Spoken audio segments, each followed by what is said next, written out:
10 ans après son terrible accident de ski, Michael Schumacher est gardé dans l'ombre. La famille de l'ancien pilote de Formule 1 le protège du monde extérieur, sans que l'on sache dans quel état de santé se trouvait véritablement le champion.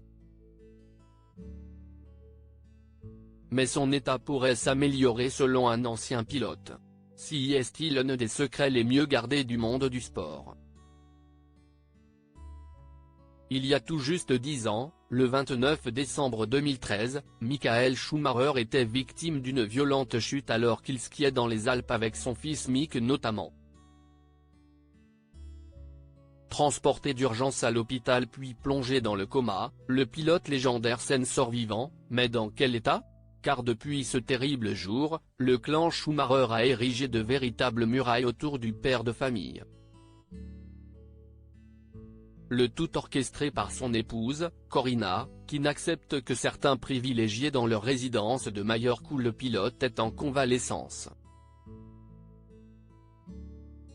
Même si cet été, ils pourraient être nombreux à s'y inviter pour le mariage de leur fille Gina, qui épousera son compagnon Yann Besque. En présence du père de la mariée ? Rien n'est moins sûr. Ses fans aimeraient savoir. Difficile en effet de savoir quelle capacité motrice anime toujours le septuple champion du monde de Formule 1.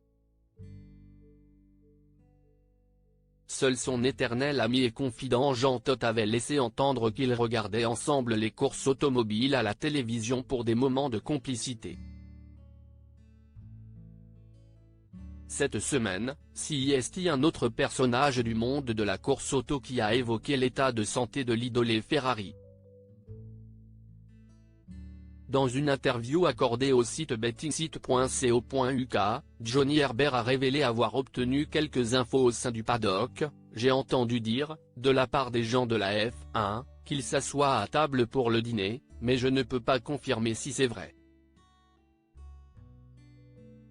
Je ne peux que lire entre les lignes, a-t-il expliqué, assurant comprendre la volonté du clan Schumacher de ne rien divulguer. Michael et sa famille ont toujours tout gardé privé, secret, ajoute le pilote britannique retraité des circuits.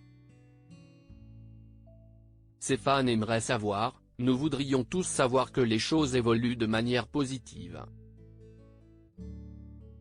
Mais comme nous ne disposons d'aucune information, nous ne pouvons que supposer qu'il n'est pas encore dans une position où il y a des chances de guérison, a-t-il conclu.